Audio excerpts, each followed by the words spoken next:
and welcome to Menopause Monday. So today I'm going to be talking about why it can be so hard to lose weight during the menopause.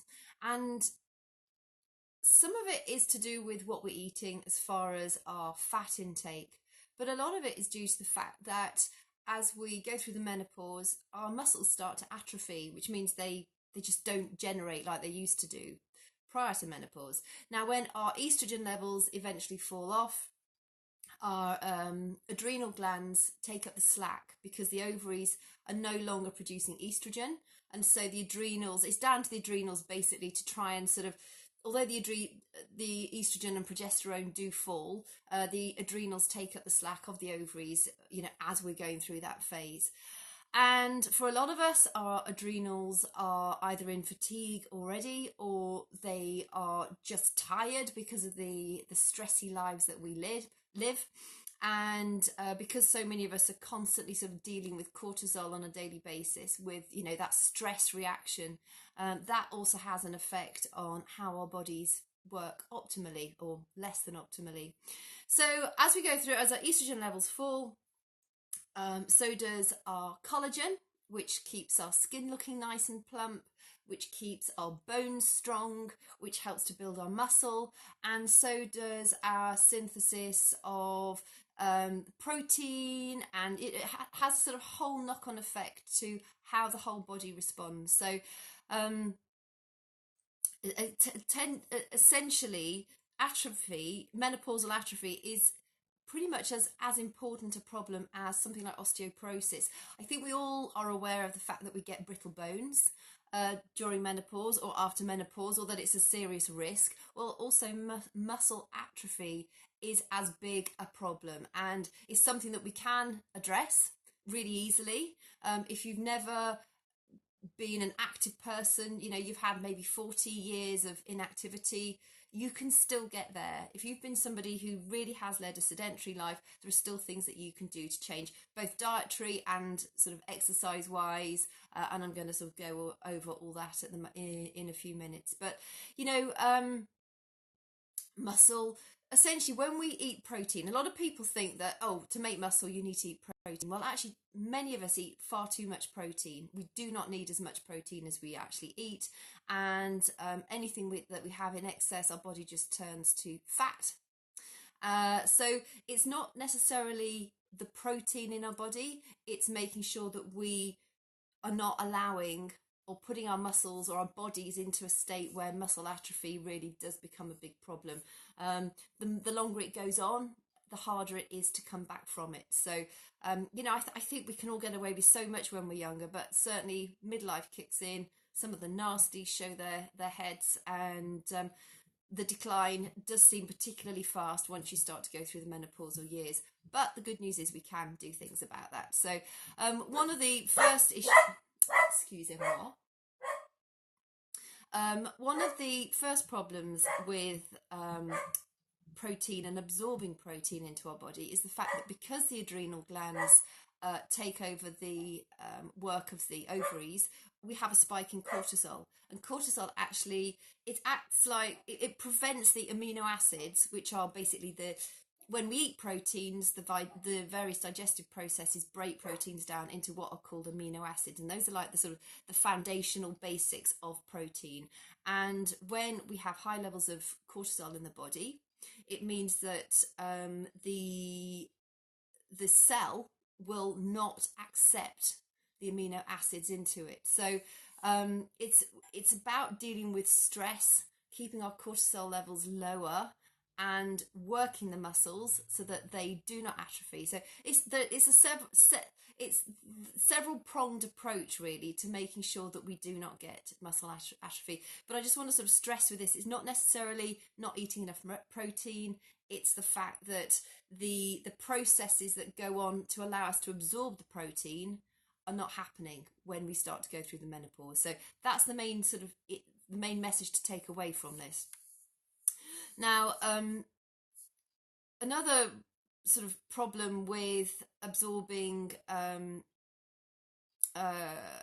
protein into our body is if you are pre-diabetic, or if you're diabetic, or if you eat a very high sugary diet or a diet full of refined carbohydrates, you might be becoming insulin resistant rather, and insulin resistance also stops protein going into the cells. So we've got all these various chemical processes going on in our bodies, and that's why diabetics, they end up with serious muscle atrophy. They end up with the tingling, the nerve damage, and you'll find that their collagen levels and their muscle levels deplete much quicker than somebody who is not diabetic, because of the fact that protein, those amino acids, are not being allowed into the cell.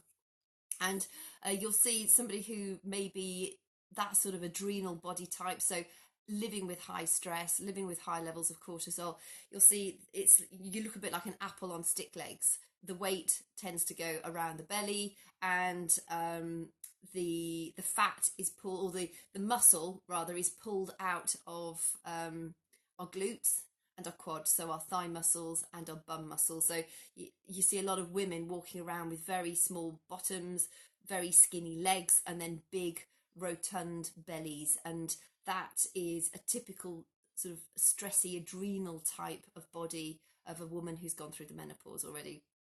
So we need, to support our muscle growth, we need to make sure we're eating the right sorts of nutrients. We tend to eat a lot of them in our diet in any case. So vitamins A, the fat soluble vitamins A, D, E and K, we tend to get those in our diet. Vitamin C is important, but again, that comes in our diet, as does vitamin B. The two things that are sort of the major lack as far as muscle regeneration goes is potassium and also trace minerals. So potassium, we need 4,700 milligrams of it daily. Most of us do not eat enough potassium. You'd probably need to eat around sort of 7 to 10 portions of vegetables to get enough potassium daily. There are foods that are quite high, sort of a quarter of your daily recommended amount is some fatty fish, so like salmon. Beet greens are very high in potassium, kale, spinach, avocados, beans. Just trying to think off the top of my head, recently when I was looking at some information for somebody else who needed some potassium help. But I mean, you can Google it. I've actually got a list as well. I've got a list of foods that are high in potassium if anybody wants that. And so it's really, people say, well, I eat a banana a day. Yeah, but you need to eat about 11 bananas in order to have sufficient potassium. I think a banana has about 47 milligrams. 470 milligrams. We need 4,700 milligrams daily. So, you'd need to eat so many of them. So just, potassium is one of those things. You could get like a super greens boost for your drink, maybe, or just make sure you're eating a really healthy diet filled with lots of dark green vegetables, is the easiest way to do it, and fatty fish, obviously, also. The other thing is trace minerals. Well, that's something we can't actually do that much about. It's a bit more tricky to correct that one, because that's the sort of over farming of our land, and soil is becoming depleted just because of the way our agricultural processes take place these days. You can do a few things yourself. You can grow your own vegetables and grow your own fruit, which is perfect if you can do that. If you don't, and make your own compost as well. So, the same thing goes for us. If we overwork our own vegetable patch, we need to put nutrients back in.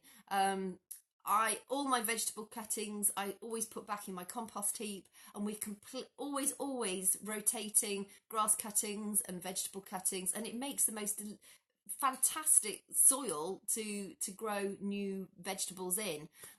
It's a really easy way of doing it. It's completely free of charge, and it's sort of recycling your vegetable cast-offs in a very, very effective way. So that's one way you can sort of make sure you're getting enough trace minerals, is grow your own fruit and veg. If you don't have the time or the inclination, then farmers markets and trying to buy the organic produce from the supermarket. I appreciate that can be a bit more pricey. And don't worry about it being too clean. We want to get the pesticides off things if you don't buy organic, but kicking around in the mud is really important for us. And one of the reasons for that is not just the healthy bacteria we can get from that, but it's also some of the trace minerals. we do ingest them. So that's, I'm not suggesting going lick mud, but don't feel like you've got to literally scrub and bleach of your produce before you eat it. And we don't need many trace minerals, but because, you know, obviously the food that we buy, the vegetables that we buy, they absorb the minerals from the soil, and if the minerals are not there, it's very difficult to get them in our vegetables. So ideally grow your own, and you'll find it's a lot cheaper too. And it's amazing. You can take like a pepper. If you've bought a pepper from the supermarket or a tomato from the supermarket, just put the seeds in some soil, keep them nice and warm until they start to sprout, thin them out.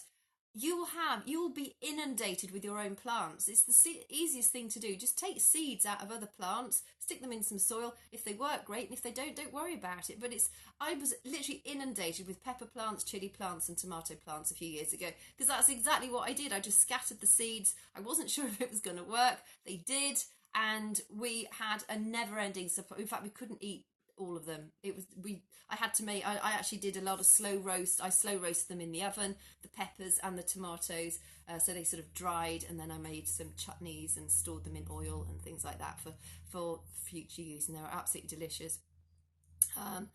So those are some suggestions to help you make sure that you are promoting healthy muscle growth. The other thing you can do is sleep well. When we are sleeping, particularly before the hours of midnight, we are secreting or creating a lot more human growth hormone, which helps to boost our muscular growth and also our production of collagen. And as we go through the menopause, our human growth hormone naturally declines. Human growth hormone is known as like the fountain of youth. And there's a lot of studies out there saying that, you know, well, there are some people who will actually give you human growth hormone injections to help slow down the aging process. I would not recommend that at all. Look at the contradictory evidence. It appears quite damaging and quite dangerous if you go down that route. Best thing to do is make sure you sleep well, and the majority of the human growth hormone that we produce is before midnight, so make sure you're getting to bed at a reasonable time. I'm not sure why we produce more before midnight. Human growth hormone follows the sort of circadian rhythm, so I suppose as the night approaches, our bodies are already starting to switch off, they're starting to shut down, and then we force them to stay awake with our laptops and our electrical lighting, televisions, that kind of thing. If you can follow good sleep hygiene and get to bed nice and early, then you are going to get a better supply of human growth hormone, which will help to create those muscles and help to maintain those muscles and develop new muscles. The other thing that you can do is obviously exercise. If we don't work our muscles, they do atrophy, whether we're going through the menopause or not. Exercise is absolutely key, not just for strengthening our muscles, but for flexibility in our joints, for the strength of our bones. Our bones also get stronger when we exercise because we're putting weight onto them. Things like swimming and cycling, while they will be good for some of your muscles, they're not weight bearing. So if that's what you do, you need to also add a component of weight bearing exercise. Running, rebounding is ever so good, trampolining, weight training. The best type of exercise actually to create human growth hormone is HIIT interval training. So, really fast bursts of exercise combined with some weight training, and that will give you the highest amount of HGH, human growth hormone secretion, as far as your exercise goes. But it's so important that you're consistently breaking down the muscle fibers through exercise, and then when they get bigger, it's when they're building back up again. If you're new to exercise, take it really steady, because delayed onset muscle soreness can be really painful, and if you've never worked out before, it might even take you 2 weeks to get over the initial soreness from your first session. If you are new to exercise and you want some tips and help, get in touch with me. I've got some really gentle workouts that I can suggest to you, but you would also need to make sure you're doing lots of stretching in between time, just so that your body can sort of get used to it gradually. Exercise is incredibly important for us. If you drop your body fat levels, that will also help produce human growth hormone. Also, just going back to exercise quickly, that's going to help us. So exercise itself helps to promote human growth hormone. It helps us to lose weight, which also, when we weigh less, we secrete more human growth hormone, and it helps us on our mental health. It also helps to gobble up stress hormones, which again supports human growth hormone development and muscular development and the control of our blood sugars. So it pretty much hits every single thing you need to be considering when you're going through the menopause. Another thing that you can do to help boost the human growth hormone is, and also to regulate your blood sugars, is intermittent fasting. Now, there are studies that show if you do like a whole day, so a whole 24-hour period, your human growth hormone secretion will be boosted like mad, huge amounts. However, that's hard to maintain on a regular basis. What I suggest to people is to do something like intermittent fasting, or what you do sort of like 16 hours fasting and 8 hours of normal eating, and that's something like going to eat your meal at 7 p.m. and then you don't eat a following meal until 11 a.m. the next morning. And that's an approach I follow quite regularly, unless I'm following Time Nutrition to the T. They both work incredibly well, but sometimes I just do not feel like eating earlier in the morning, so I sort of follow that intermittent fasting rule as well. So if you have that 16-hour period approximately when you are not eating anything but you're drinking water, of course, and you can have tea and coffee, that spikes your human growth hormone secretion again hugely, which is obviously going to help with the protein synthesis and to help to prevent the atrophy of your muscles, which obviously if you've got decent muscles, you're going to be burning up fat more quickly. So it's really important to realize that it's not just an issue about fat when we go through the menopause. When we've got more muscle fibre, we'll be burning up more calories. When we've got more muscle fibre, we're going to be having stronger bones because we're creating those muscles and we're also strengthening those bones. So, in summary, prioritise your sleep. Ideally, get to bed plenty of time before midnight to make sure you secrete sufficient human growth hormone. Manage your stress levels, so take those micro moments out for yourself each day. Do things that give you a small break, whether that's yoga, meditation, walking in nature, whatever it is that helps you to relax. Prioritize some time every day. It's not just for your muscles, just for your overall mental health. It'll also help lower your cortisol levels, which will help to combat that muscular atrophy as well. What else was it? Make sure you eat foods that are high in potassium. Try and grow your own vegetables or source them from local farmers markets or buy organic food.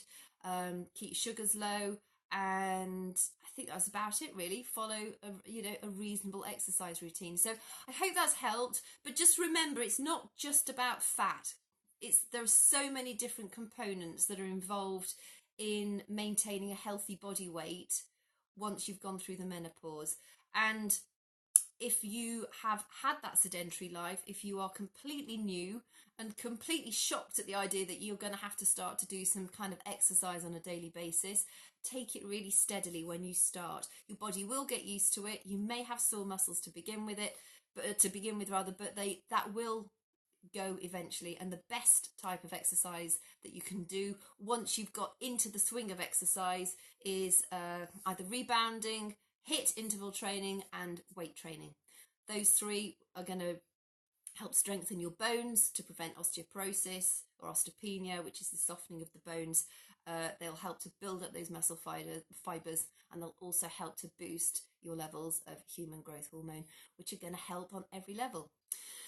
So I hope that was helpful. If you've got anything you'd like me to cover in a future Menopause Monday, if you're struggling with anything in particular, obviously let me know, and I'll be happy to add that to the rotation. So thank you for joining me today, and I'll catch you guys soon.